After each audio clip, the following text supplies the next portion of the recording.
예전에는 TV를 통해서 많은 뉴스들을 봤지만 요즘은 이제 인터넷을 통해서도 많은 뉴스를 봅니다. 근데 많은 뉴스를 보면 그 뉴스 중에 많은 사건들은 좋은 이야기보다는 나쁘고 슬프고 어떨 때는 좀 비참하고 또 슬프고 잔인한 그러한 소식들도 우리가 많이 보게 되죠.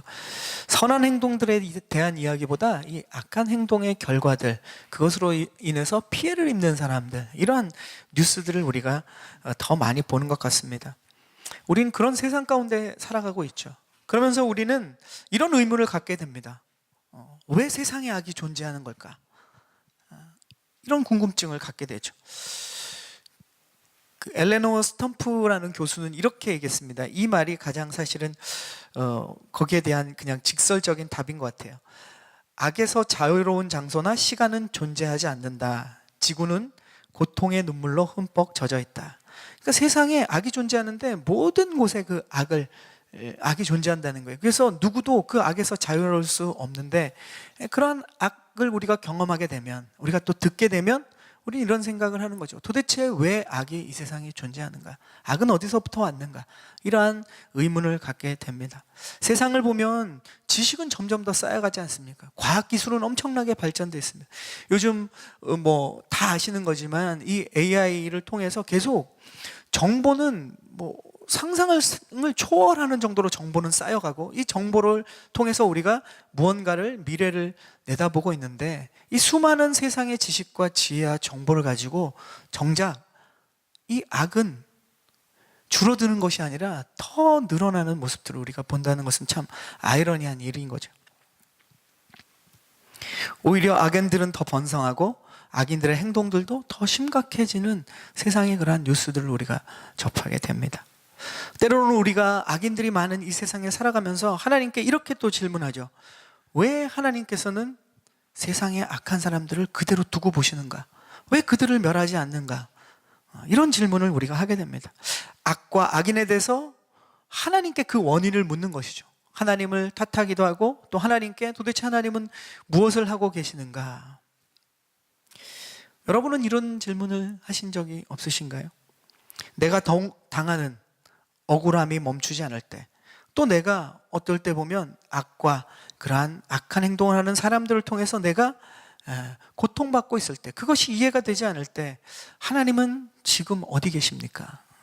이러한 질문을 우리가 하게 된다는 것이죠. 믿지 않는 사람들은 하나님에 대한 원망과 조롱으로서, 비난으로서 신이 도대체 어디 있느냐? 하나님이 도대체 어디 있느냐? 이렇게 물어볼 수 있지만, 믿음을 가진 사람들도 이 질문을 가진다는 거죠. 믿음을 가진 사람이 이 질문을 가질 때는 정말로 자신의 삶에 절박하고 간절한 믿음의 부르짖음으로써 이것을 토해냅니다. 하나님은 지금 어디 계신가? 우리가 말씀 안에서 잘 아는 것처럼 동방의 의인 욥도 그러한 깊은 고민 가운데 있었습니다. 그리고 시편의 많은 시편 기자들도 동일한 그러한 외침들이 있었죠. 오늘 말씀은 바로 그런 질문들 가운데 대답을 발견할 수 있는 일종의 실마리가 오늘 예수님의 비유 안에 있습니다. 우리 24절을 한번 함께 읽어보겠습니다. 24절 말씀을 우리가 함께 읽어볼까요? 시작. 예수님께서는 또 다른 비유를 들어 말씀하셨습니다. 하늘나라는 어떤 사람이 자기 밭에 좋은 씨를 뿌린 것에 비유할 수 있다. 자, 지금 마태복음 13장을 우리가 보고 있는데, 지난 시간에 보았던 것도 좋은 밭에 씨 뿌리는 자의 이 비유에 나오죠. 땅의 비유. 거기도 보면 하늘나라는 이와 같다라고 얘기합니다. 그리고 앞으로 쭉 이어지는 메시지들이 다 하늘나라에 관한 비유로 예수님이 쭉 말씀하신 것이 지금 마태복음 13장에 기록되어 있습니다. 오늘 말씀에도 보면 이렇게 되어 있죠. 하늘나라는 어떤 사람이 자기 밭에 좋은 씨를 뿌린 것에 비유할 수 있다라고 말씀하십니다. 내용은 우리가 읽은 것처럼 오늘 본문처럼 이렇습니다. 밭에 좋은 씨가 뿌려졌어요. 좋은 씨는 당연히 좋은 열매를 맺습니다. 나쁜 열매를 맺지 않아요. 왜냐하면 좋은 밭에 좋은 씨가 뿌려졌기 때문에 밭에는 좋은 열매가 맺습니다. 그런데 오늘 우리가 읽은 본문에 보면 어떤 일이 나면, 밤에 악한 원수들이 와서 그 미리 좋은 열매가 맺혔는데 그 중간에다 가라지를 다 뿌려버리고 가버린 거예요. 문제가 생긴 거죠. 처음에는 그래서 자랄 때 보면 이 좋은 열매를 맺는 밀도 자라고 가라지도 자라는데 두 개가 자랄 때는 비슷하게 생겼습니다. 그러니까 밀과 가라지가 잘 구분하기가 쉽지가 않다라는 거죠. 밀이 열매를 맺을 때쯤 되니까 이제 밀과 가라지가 구분돼서 보이기 시작했습니다. 그래서 종들이 주인에게 와서 이렇게 물어보는 거죠. 밭에 좋은 씨를 뿌리셨는데 주인이 도대체 왜 어디서 가라지가 생겨났습니까? 이런 질문을 합니다. 그러자 주인이 이렇게 얘기하죠. 원수가 한 짓이다. 이렇게 대답합니다. 그러니까 종들이 그 얘기를 듣고 또 물어봅니다. 그러면 저희가 가서 가라지들을 다 뽑아버릴까요? 이렇게 얘기합니다. 주인에게. 그러니까 주인이 이렇게 대답하죠. 아니다. 가라지를 뽑다가 밀까지 다 뽑을 수 있으니까 추수할 때까지는 둘 다 자라도록 내버려 두어라. 추수 때 되면 내가 일꾼들을 시켜서 가라지들을 다 모아서 단으로 묶어서 불을 다 태워버릴 거고, 그리고 알곡은 다 모아서, 밀은 다 모아서 내 곳간에 거두어 드리라고 내가 이 일꾼들에게 이야기할 것이다. 이것이 오늘 내용입니다. 근데 이 내용에 대해서 도대체 각 이야기하는 비유의 의미는 무엇인가 고민할 필요가 없는 것이, 우리가 오늘 읽은 말씀 뒤에 이 36절 이하에 보면 이 비유에 대해서 제자들이 예수님께 잘 모르니까 비유를 풀어달라고 또 물어봅니다. 예수님이 아주 자세하게 풀어주시죠. 좋은 씨를 뿌린 사람은 누구냐? 예수님이라는 거죠. 인자다. 예수님이 좋은 씨를 뿌렸습니다. 밭은 무엇이냐? 세상이라는 거죠. 그리고 좋은 씨는 뭐냐? 하나님의 자녀들을 이야기한다. 그리고 가라지는 뭐냐? 악한 자의 아들들을 이야기합니다. 그리고 예수님이 또 얘기합니다. 가라지를 뿌린 원수는 누구냐? 바로 마귀다. 사탄이다 라고 얘기하는 거죠. 그리고 추수 때는 언제냐? 세상의 끝날이고, 추수하는 일꾼은 누구냐? 추수하는 일꾼들 마지막에 세상 끝날에 그들은 천사들이다. 예수님이 이렇게 다 풀어주세요. 가라지가 뽑혀서 불태워지듯이 세상의 끝에도 이렇게 될 것이다. 이것이 오늘 비유와 그 비유에 대한 풀이 내용입니다. 그것이 다 성경 안에 자세하게 나와 있습니다. 이 비유는 실제로 상상에서 나오는 비유가 아니라 그 당시 이스라엘에 실제 있던 그런 사건들을, 또 그런 것들에 대해서 실제 생활에서 일어나는 일에 대한 비유라고 합니다.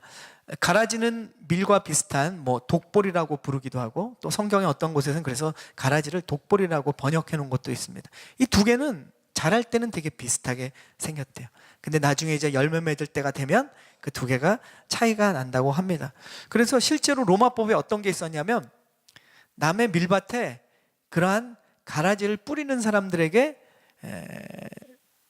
그 로마법에 의하면 그들에게 처벌을 하겠다라는 내용이 나온 거예요. 그런 법이 있다는 건 뭡니까?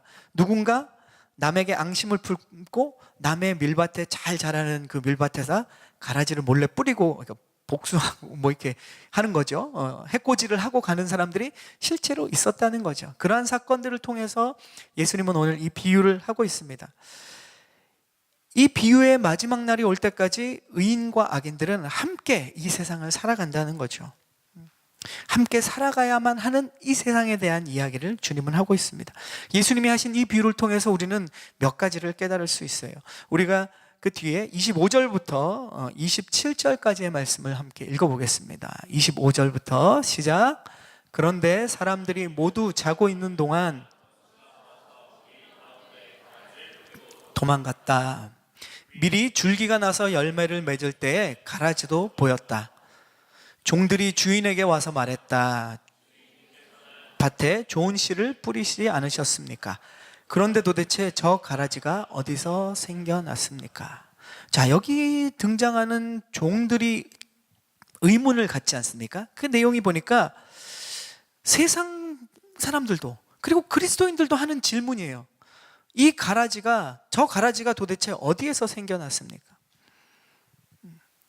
악이 세상에서 막 흥왕하고, 또 그 악이 힘을 발휘해서 수많은 사람들이 고통을 당하고 있는 모습을 우리가 보게 될 때, 끔찍한 사건 앞에서 고통당하고 슬퍼하는, 좌절하는 그런 연약한 사람들의 소식을 우리가 들을 때, 가슴 아픈 비극을 맞이한 불쌍한 사람들 앞에서, 또 우리 주변에, 또는 우리가 갑작스런 가족의 죽음이나 질병이나 고통 앞에서 우리의 삶에 소중한 것들이 이러한 외부 환경에서 무너져 내릴 때 우리는 이런 질문을 하는 거죠. 세상에서, 내 주위에서, 그리고 나에게 왜 이런 일이 일어나는 걸까?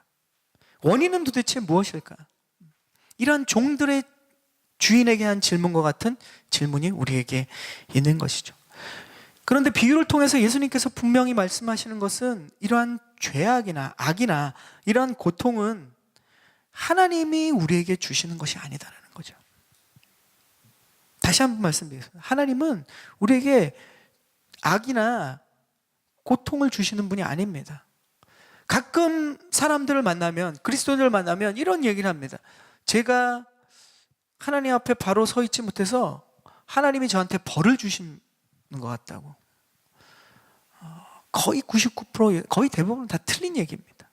하나님을 몰라서 그러는 거예요. 하나님이 어떤 분이신지 그 하나님의 깊은 은혜와 사랑을 경험해보지 못했기 때문에 그런 얘기가 나오는 겁니다. 하나님은 우리에게 악을 심어주는 분도 아니고 하나님은 우리에게 고통을 하나님께서 직접 주시는 분이 아니시라는 거예요. 악은, 악한 원수 마귀가, 이 사단이 지금 사람들을 흔들고 있는 거예요.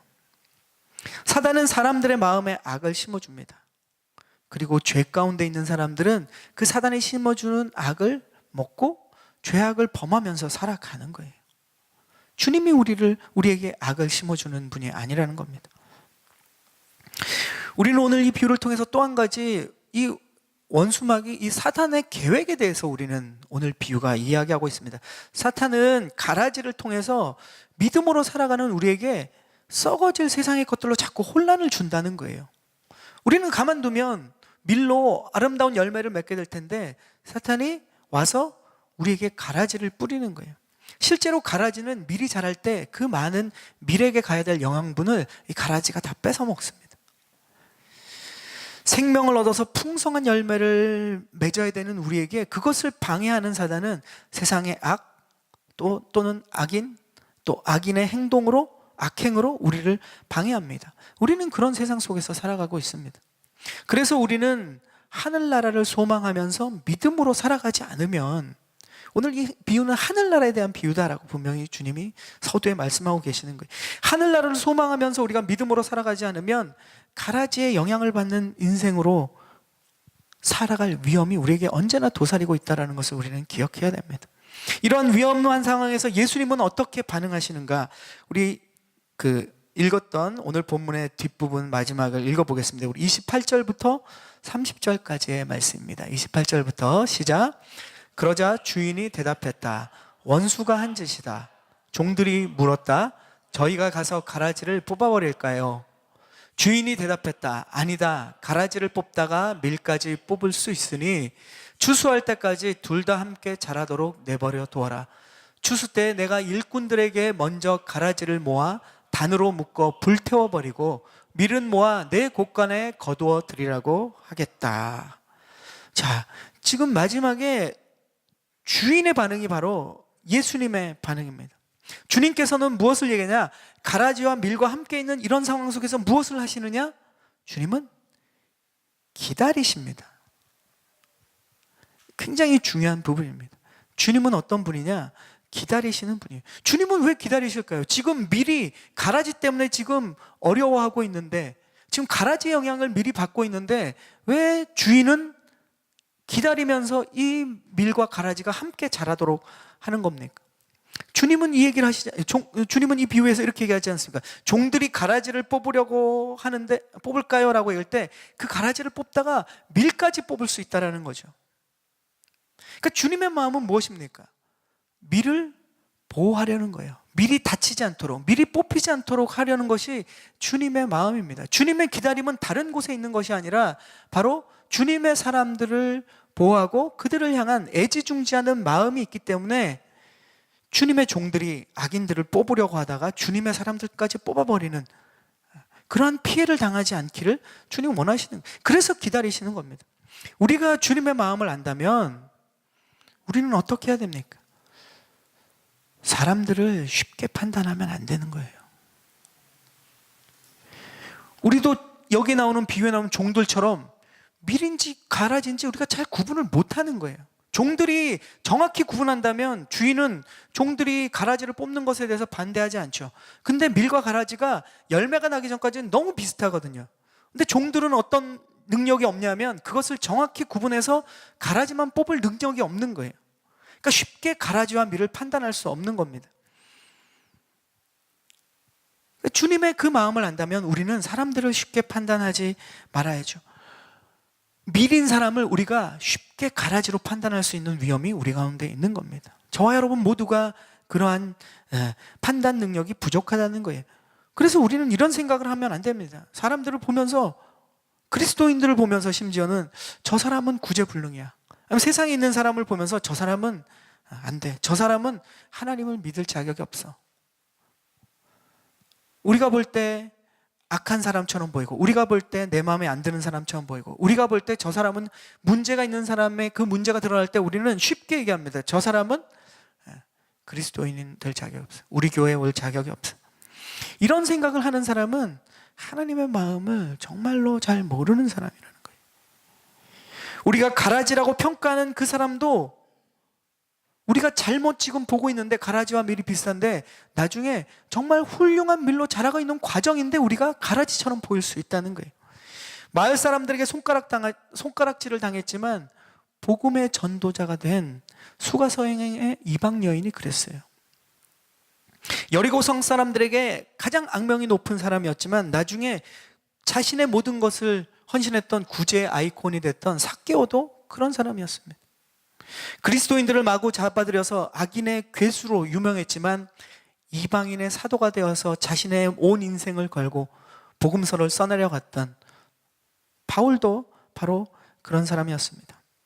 악명 높은 노예 상인이었다가 목회자가 되었던 존 뉴튼, 그 사람도 그런 사람이죠. 그 사람의 아름다운 신앙 고백을 우리는 자주 부릅니다. 어메이징 그레이스, 그죠? 나 같은 죄인 살리신, 이렇게 우리가 이제 찬송가 한글로 부르지 않습니까? 그 신앙 고백은 바로 우리가 보았을 때는 어쩌면 가라지로 보았지만 그는 밀로 자라는 과정 속에서 하나님이 만들어 가시는 과정 속에 있었던 사람들입니다. 그리고 저와 여러분도 그렇습니다. 과거에는 밀인지 가라지인지 우리가 헷갈리게 보였을지 모르지만 그러했던 우리지만 지금은 밀의 모습이 저와 여러분이 잘 드러나고 있지 않습니까? 어떤 시점에서 그러나 사람들은 우리를 가라지라고 쉽게 오해하고 판단했을지 몰라요. 그러나 그들이나 또 우리들은 이 밀로 자라기 위한 과정 가운데 있었던 겁니다. 주님께서는 기다리시는데 우리도 섣불리 판단하지 말고 기다려야 합니다. 주님의 마음이 없는 사람은 쉽게 가라지로 우리가 주변을 판단해 버리기 쉽지만 주님의 마음에 있는 사람은 기다릴 수 있어요. 그리고 기다릴 수 있는 사람은 그 사람을 위해서 기도할 수 있습니다. 기다릴 수 있는 사람만이 중보할 수 있고 그 사람이 아름답게 하나님 만들어 가시는 것을 정확히 볼 수 있고 그 기쁨과 은혜를 함께 누릴 수 있는 겁니다. 기대하기는 저와 여러분이 그러한 주님의 기다림이 우리 안에 있고 주님의 그 애타는 마음이 저와 여러분 가운데 있기를 축복합니다. 아멘. 우린 그런 사람이 돼야 돼요. 또 이 비유를 통해서 우리가 알 수 있는 한 부분이 있습니다. 그것은 뭐냐? 오늘 비유에 보면 악이나 악인들은 절대로 사라지지 않습니다. 우리는 그것을 간절히 바라지만 이 세상 끝날까지 악이나 악인은 사라지지 않아요. 악행은 사라지지 않는다는 사실입니다. 우리가 이 땅을 살면서 악이 근절되는 날이 오지 않는다는 것을 우리는 인정해야 됩니다. 마지막 날 예수님께서 다시 오셔서 이 땅의 모든 원수를 멸하는 그날 이전까지는 악과 악인은 우리 곁에 항상 있습니다. 우리에겐 이런 바람이 있죠. 악과 악인을 지금 다 멸해 주시면 얼마나 좋을까. 이 세상이, 이 땅이 천국이 될 텐데. 우리가 아는 것처럼 이 땅이 천국 되는 날은 절대 없습니다. 주님께서는 이 세상을 천국으로 바꿔주시는 것이 아니라 우리를 이 땅에서 천국으로 인도하시는 거예요. 그럼 이 땅은 포기해버리는 땅이냐? 그렇지 않죠. 주님이 그렇게 오시는 마지막 날까지 우리는 하나님의 그 뜻이, 하늘의 뜻이 이 땅에 이루어지기를 기도하고 우리의 삶을 통해서 그 하늘나라를 보여줘야 됩니다. 그래야 주님께서 우리를 인도하시는 그 하나님의 나라로 많은 이들이 하나님의 자녀가 되어서 갈 수 있는 거죠. 30절에 주님은 이렇게 말씀하시지 않습니까? 추수할 때까지 둘 다 함께 자라도록 내버려 두어라. 주님은 추수 때까지 인내하시는 분이시라는 것을 우리는 오늘 비유를 통해서 알 수 있습니다. 우리가 이러한 이 메시지를 풀이를 듣고 그것을 우리가 듣지만 우리 마음 가운데 여전히 이런 마음이 있을 수 있어요. 하지만 실제로 세상에서 악이나 이 악인들의 영향을 받고 고통을 받고 살아가고 있는 고통 가운데 우리가 있다면 우리는 그것이 인내하기가 쉽지 않습니다. 우리는 현장에서 실질적으로 그러한 악과 악인들의 피해를 받고 있는 사람이라면 인내하는 것은 정말로 어려운 또 다른 문제인 것 같죠. 그래서 예수님이 참으시는 것은, 또 참으라고 하는 것은, 그것은 기본적인 개념이지 나의 지금 현실에서는 그것이 불가능하다라고 생각할 수도 있습니다. 그 고통이 심하면 심할수록. 예수님께서 참으시는 것은 그 악 때문에 받고 있는 고통, 우리가 받고 있는 그 고통을 주님이 몰라서가 아니는, 우리는 그것을 생각해야 돼요. 예수님은 우리의 고통에 대해서 모두 공감하고 계십니다. 몰라서 너희는 어떠한 상황이라도 인내하라가 아니라 주님은 그 우리의 받고 있는 고통들을 다 공감하십니다. 예수님이 요한복음에 보면 이런 사건이 나오죠. 그 친구, 예수님이 어떻게 보면 절친은 제자들이 아니었습니다. 제자들은 그냥 따르는 사람들이었고 예수님의 친구는 어쩌면 성경 안에 보면 절친은, 베프는 한 명밖에 없었던 것 같아요. 그 사람이 누구냐? 바로 마르다와 마리아의 오라버니인 나사로예요. 유일한, 어떻게 보면 가장 친한, 자신의 속내를 이야기할 수 있고 또 사역을 쉬면 사역에서 잠깐 벗어나서 친구와 함께 기쁨을 나눌 수 있는 유일한 장소가 바로 베다니에 있는 나사로의 집이죠. 그리고 나사로였습니다. 그런데 나사로가 죽는 사건이 요한복음에 나와요. 예수님이 찾아가시죠. 그리고 가서 슬피 우십니다. 슬픔 때문에 울죠. 그러니까 그 주변에 장례를 치르고 있던 사람들이 이렇게 생각합니다.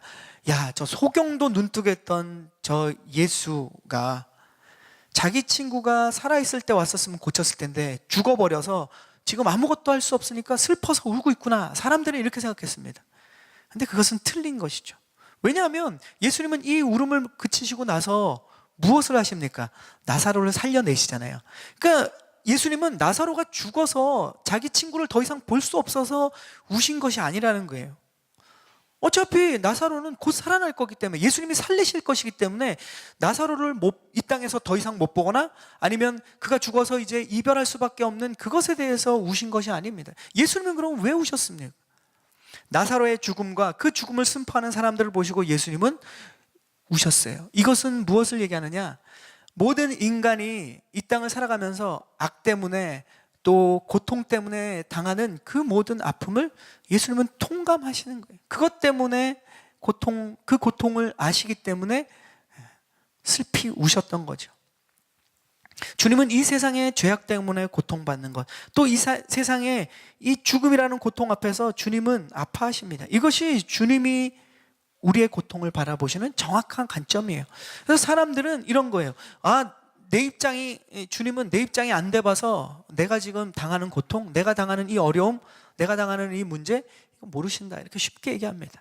그러나 성경의 곳곳에 보면 하나님은 저와 여러분의 고통을 우리보다 더 잘 아시는 분이세요. 우리는 오늘 비유에서도 그것을 놓치지 말아야 합니다.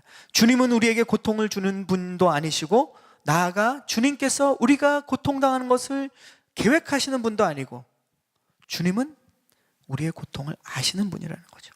그리고 그 고통을 자신의 것으로 다 받아들이십니다. 어떻게 보면 우리의 고통을 그냥 흡수하시는 거예요. 동일한 고통으로. 그 증거가 십자가입니다. 십자가는 우리가 고통당할 때, 그 고통 속에서 우리가 울부짖을 때 주님 어디 계십니까? 주님 나의 고통을 아십니까? 주님 왜 나를 도와주지 않으십니까? 이러한 모든 질문에 대한 주님이 보여주시는 대답은 바로 그 십자가 안에 대답이 있는 거죠. 우리의 절규의 질문에 대한 분명한 대답이 바로 십자가입니다. 주님은 십자가를 통해서 저와 여러분에게, 고통 가운데 있는 사람들에게, 이 세상에 불의함을 당하고 있는 억울한 사람들에게 주님은 말씀하십니다. 내가 너의 고통을 안다는 거죠. 내가 너의 아픔을 안다는 겁니다. 주님은 그 고통을 아실 뿐만 아니라 로마서를 통해서 약속하신 그 약속을 우리에게 말씀하십니다. 세상의 어떤 것도 우리를 주 예수 그리스도 안에 있는 사랑에서 끊을 수 없느니라. 아멘. 이것이 저와 여러분을 향한 주님의 약속입니다. 주님께서는 우리가 인내하는 동안 우리를 지켜주시고, 악과 고통 가운데 있는 세상을 참고 기다리시는 그 이유 또한 우리를 살리기 위해서 기다리고 계시는 것이죠. 주님께서는 악으로 인해 당하는 우리의 고통을 아시고 기다리시지만, 결국에는, 마지막에는 무엇이 있느냐? 오늘 비유에도 나오는 것처럼 악도 결국에는 하나님께서 완전히 해결해 주시는 거예요. 그리고 그 과정 속에 악은 어떻게 작용되느냐? 하나님이 악을 만드시는 것도 아니고 고통을 만드시는 것도 아니지만, 그 악과 고통도 결국 하나님의 의를 이루는 통로로 쓰임을 받는 거예요. 주님이 만드시진 않았지만 그것은 하나님의 계획을 이루는 데는 모든 것이 재료가 됩니다. 그래서 하나님은 전능하신 하나님이에요. 그래서 하나님은 우리가 이해할 수 없는 신비의 하나님이신 겁니다. 요셉의 고백을 보면 우리가 되게 잘 알지 않습니까? 그가 자신을 죽이려 했던 형들을 이집트의 총리가 되어서 그 바로의 궁에 다 모아놓고, 요셉은 형들에게 이렇게 얘기합니다.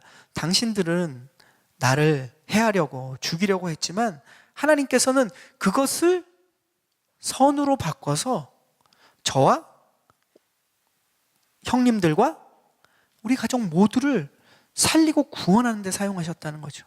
형들은 어떻습니까? 그런 계획과 좋은 의도로 한 게 아니에요. 그냥 미워서 동생을 죽이려고 했는데, 요셉은 지나고 나서 그 하나님의 섭리를, 그 하나님의 신비를 깨닫고 보니까 이런 악을 행한 것 자체도 결국은 하나님의 구원과 선을 이루는데 다 쓰임 받았다는 거죠. 사탄은 어떻습니까? 악을 통해서 사람들의 마음을 죄악되게 해서 결국은 예수님을 십자가에 못 박았습니다.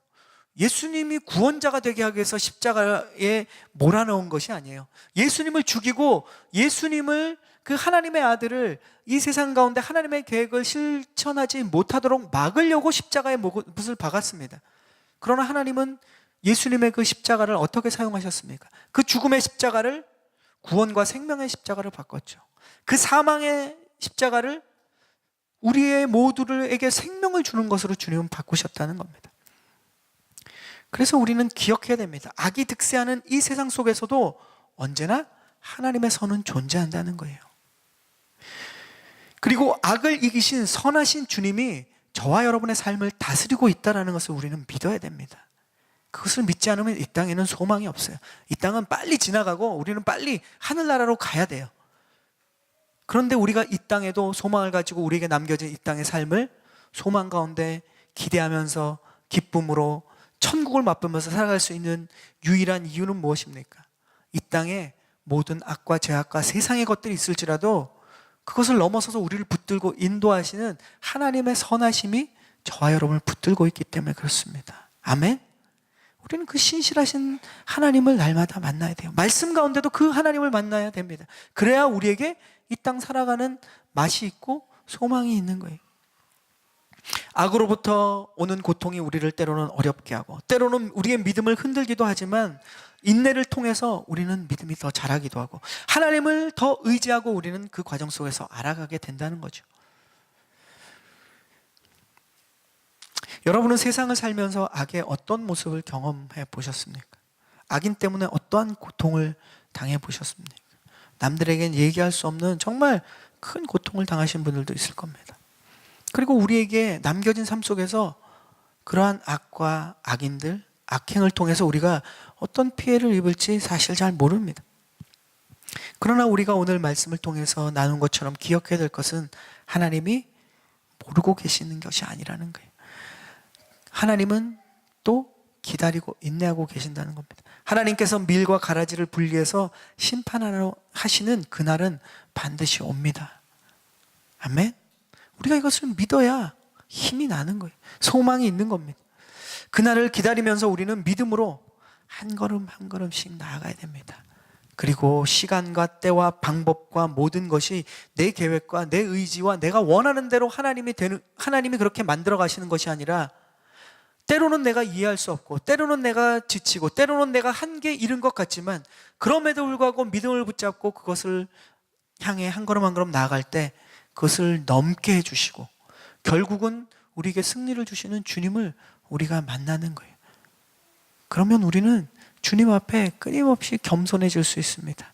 그리고 내 마음대로 하나님을 조정하는 것이 아니라 하나님의 인도하심을 쫓아 내 삶을 내어드릴 수 있는 것입니다. 그것이 주님의 때를 기다리는 거예요. 주님의 시간을 기다리는 겁니다. 주님이 기다리듯이 그 때와 시간을 주님 앞에 맡겨드리고 그것을 주님과 맞추어가는 사람이 참된 능력의 사람, 참된 믿음의 사람입니다. 내가 원하는 때를, 주님의 그 때를 갖다가 맞추는 것이 아니라 그 주님의 때에 나의 때를 맞추는 사람, 그러한 믿음의 사람이 저와 여러분이 되기를 주님의 이름으로 축원합니다. 아멘.